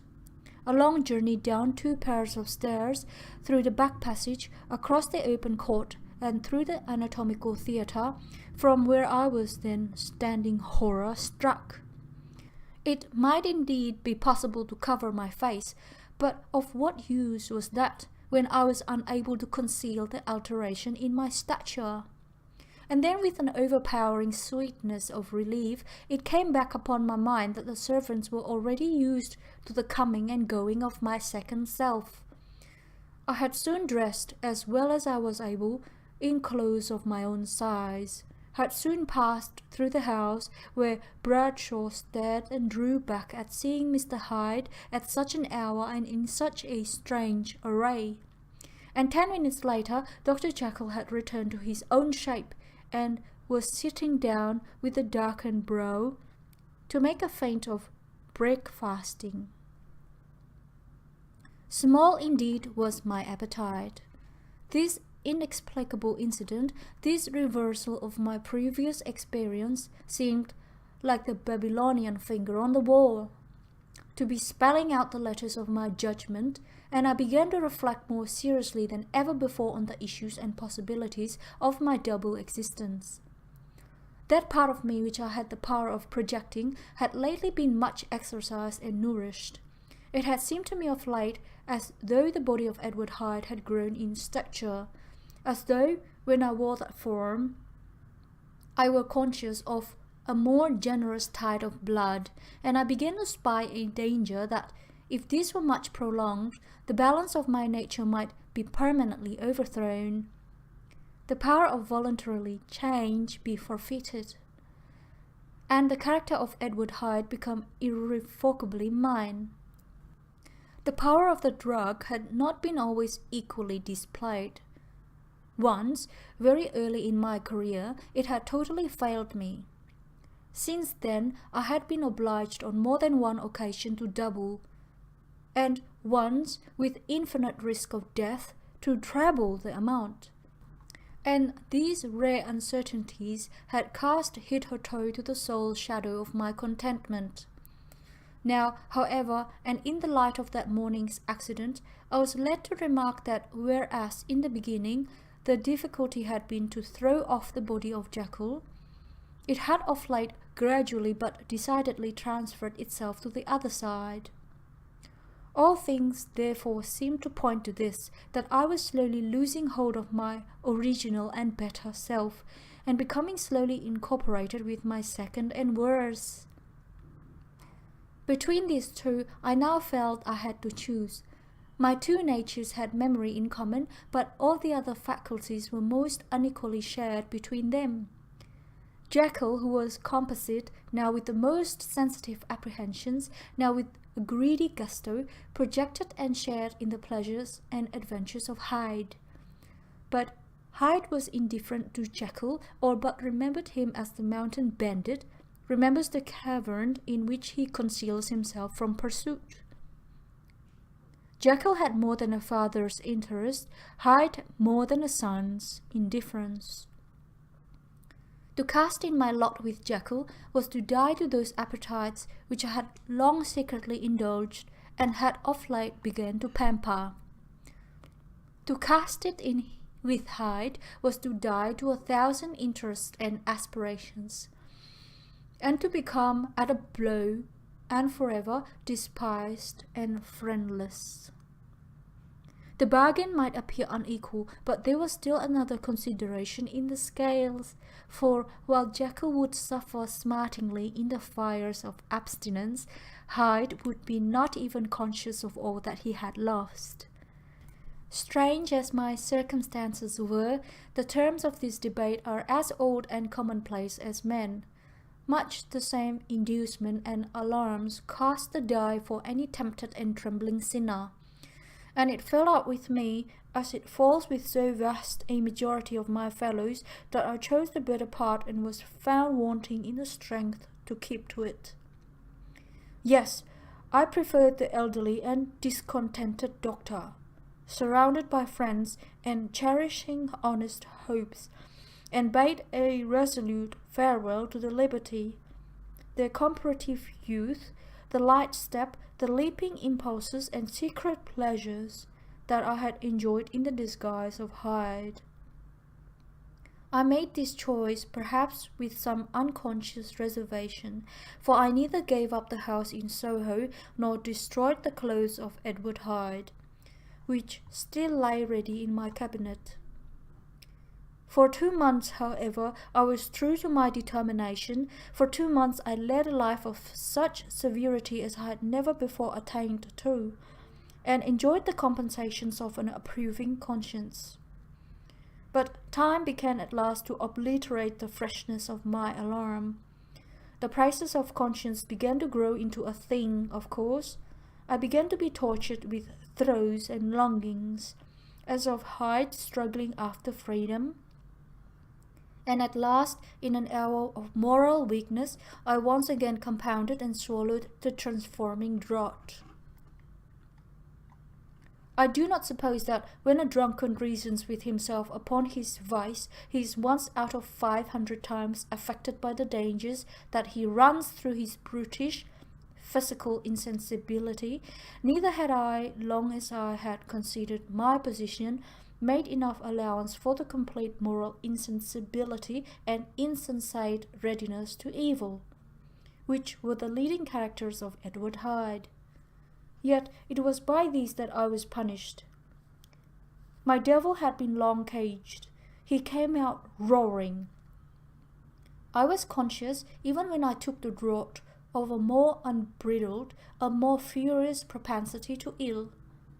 It must have been this, I suppose, that stirred in my soul that tempest of impatience with which I listened to the civilities of my unhappy victim. I declare, at least, before God, no man morally sane could have been guilty of that crime upon so pitiful a provocation, and that I struck in no more reasonable spirit than that in which a sick child may break a plaything. But I had voluntarily stripped myself of all those balancing instincts by which even the worst of us continued to walk with some degree of steadiness among temptations. And in my case, to be tempted, however slightly, was to fall. Instantly the spirit of hell awoke in me enraged.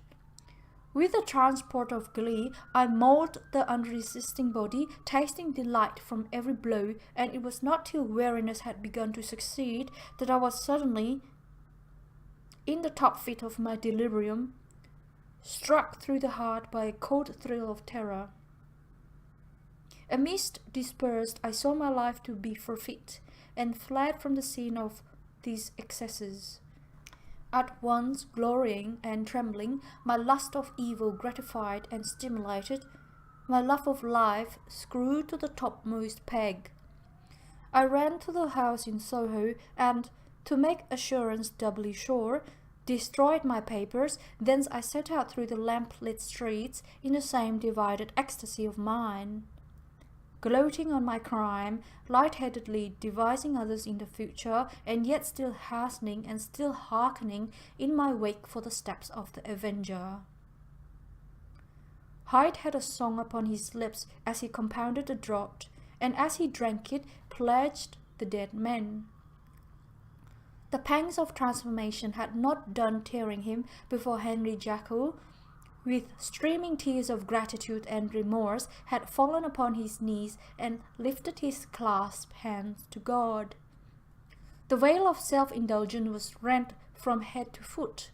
I saw my life as a whole. I followed it up from the days of childhood, when I had walked with my father's hand, and through the self-denying toils of my professional life, to arrive again and again, with the same sense of unreality, at the damned horrors of the evening.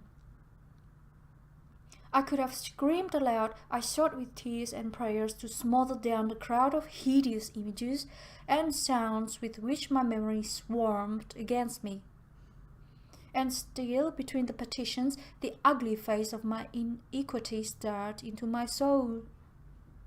As the acuteness of this remorse began to die away, it was succeeded by a sense of joy. The problem of my conduct was solved.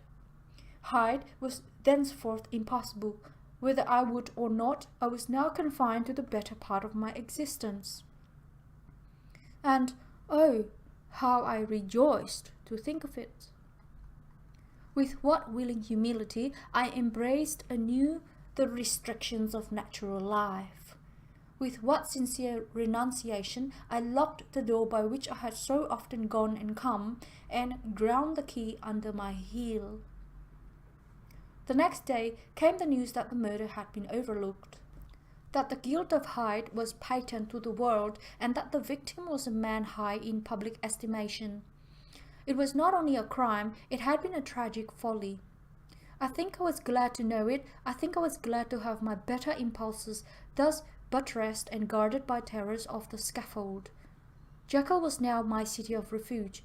Let but Hyde peep out an instant, and the hands of all men would be raised to take and slay him. I resolved in my future conduct to redeem the past, and I can say with honesty that my resolve was fruitful of some good. You know yourself how earnestly in the last months of last year I laboured to relieve suffering. You know that much was done for others, and that the days passed quietly, almost happily for myself. Nor can I truly say that I wearied of this beneficent and innocent life. I think instead that I daily enjoyed it more completely, but I was still cursed with my duality of purpose. And as the first age of my penitence wore off, the lower side of me, so long indulged, so recently chained down, began to growl for license. Not that I dreamed of resuscitating Hyde. The bare idea of that would startle me to frenzy. No, it was in my own person that I was once more tempted to trifle with my conscience, and it was as an ordinary secret sinner that I at last fell before the assaults of temptation. There comes an end to all things. The most capacious measure is filled at last, and this brief condescension to evil finally destroyed the balance of my soul. And yet I was not alarmed. The fall seemed natural, like a return to the old days before I had made discovery. It was a fine, clear January day, wet underfoot where the frost had melted, but cloudless overhead, and the Regent's Park was full of winter chirrupings and sweet with spring odours. I sat in the sun of a bench, the animal within me licking the chops of memory, the spiritual side a little drowsed, promising subsequent penitence, but not yet moved to begin. After all, I reflected, I was like my neighbours, and then I smiled, comparing myself with other men, comparing my active goodwill with the lazy cruelty of their neglect. And at the very moment of that vain, glorious thought, a qualm came over me, a horrid nausea, and the most deadly shuddering. This passed away and left me faint, and then as in its turn the faintness subsided, I began to be aware of a change in the temper of my thoughts. A greater boldness, a contempt of danger, a solution of the bonds of obligation. I looked down, my clothes hung formlessly on my shrunken limbs. The hand that lay on my knee was corded and hairy. I was once more Edward Hyde. A moment before I had been safe of all men's respect, wealthy, beloved, the cloth lying for me in the dining room at home, and now I was the common quarry of mankind. Hunted, houseless, unknown murderer, thrall to the gallows. My reason wavered, but it did not fail me utterly. I have more than once observed that, in my second character, my faculties seemed sharpened to a point and my spirits more tensely elastic. Thus it came about that, where Jekyll perhaps might have succumbed, Hyde rose to the importance of the moment. My drugs were in one of the presses of my cabinet. How was I to reach them? That was the problem that, crushing my temples in my hands, I set myself to solve. The laboratory door I had closed. If I sought to enter by the house, my own servants would consign me to the gallows. I saw I must employ another hand, and thought of Lanyon. How was he to be reached? How persuaded? Supposing that I escaped capture in the streets, how was I to make my way into his presence? And how should I, an unknown and displeasing visitor, prevail on the famous physician to rifle the study of his colleague, Dr. Jekyll? Then I remembered that of my original character, one part remained to me. I could write my own hand, and once I had conceived that kindling spark, the way that I must follow became lighted up from end to end. Thereupon I arranged my clothes as best as I could, and summoning a passing hansom, drove to an hotel in Portland Street, the name of which I chanced to remember. At my appearance, which was indeed comical enough, however tragic a fate these garments covered, the driver could not conceal his mirth. I gnashed my teeth upon him with a gusto of devilish fury, and the smile withered from his face, happily for him, yet more happily for myself, for in another instant I had certainly dragged him from his perch. At the inn, as I entered, I looked about with so black a countenance as made the attendants tremble. Not a look did they exchange my presence, but obsequiously took my orders, led me to a private room, and brought me wherewithal to write. Hyde, in danger of his life, was a creature new to me, shaken with inordinate anger, strung to the pitch of murder, lusting to inflict pain. Yet the creature was astute, mastered his fury with a great effort of the will, composed his 2 important letters, one to Lanyon and one to Poole, and that he might receive actual evidence of their being posted, sent them out with directions that they should be registered. Thenceforward he sat all day over the fire in the private room, gnawing his nails. There he dined, sitting alone with his fears, the waiter visibly quailing before his eye. And thence, when the night was fully come, he set forth in the corner of a closed cab, and was driven to and fro about the streets of the city. He, I say, I cannot say, I. That child of hell had nothing human, nothing lived in him but fear and hatred. And when at last, thinking the driver had begun to grow suspicious, he discharged the cab and ventured on foot, attired in his misfitting clothes, an object marked out for observation, into the midst of the nocturnal passengers. These 2 base passions raged within him like a tempest. He walked fast, hunted by his fears, chattering to himself, skulking through the less frequented thoroughfares, counting the minutes that still divided him from midnight. Once a woman spoke to him, offering, I think, a box of lights. He smote her in the face, and she fled. When I came to myself at Lanyon's, the horror of my old friend perhaps affected me somewhat. I do not know. It was at least but a drop in the sea to the abhorrence with which I look back upon these hours. A change had come over me. It was no longer the fear of the gallows, it was the horror of being Hyde that racked me. I received Lanyon's condemnation partly in a dream. It was partly in a dream that I came home to my own house and got into bed. I slept after the prostration of the day with a stringent and profound slumber which not even the nightmares that wrung me could avail to break. I awoke in the morning shaken, weakened, and refreshed. I still hated and feared the thought of the brute that slept within me, and I had not of course forgotten the appalling dangers of the day before, but I was once more at home in my own house and close to my drugs. And gratitude for my escape shone so strong in my soul that it almost rivaled the brightness of hope. I was tapping leisurely across the court after breakfast, drinking the chill of air with pleasure, when I was seized again with those indescribable sensations that heralded the change, and I had but the time to gain the shelter of my cabinet before I was once again raging and freezing with the passions of Hyde. It took on this occasion a doubly dose to recall me to myself. And Alice, 6 hours later, as I sat looking sadly in the fire, the pangs returned and the drug had to be re-administered.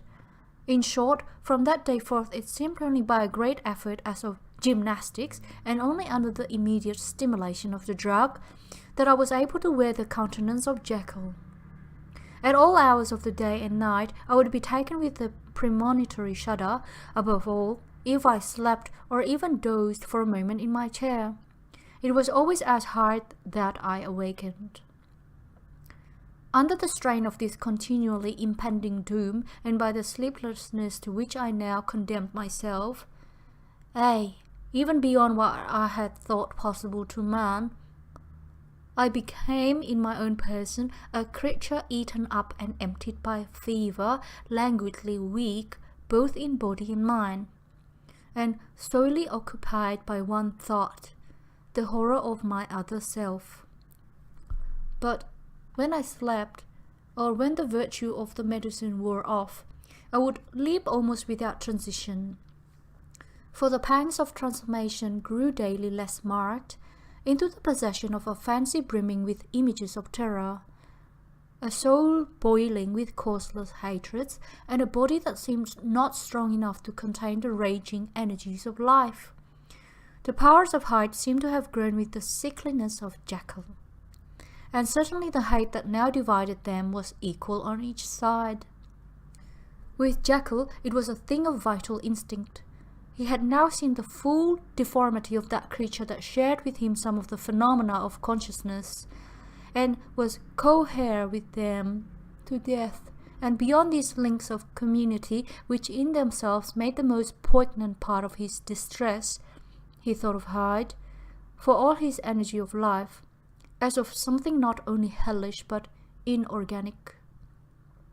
This was the shocking thing, that the slime of the pit seemed to utter cries and voices, that the amorphous dust gesticulated and sinned, that what was dead and had no shape should usurp the offices of life.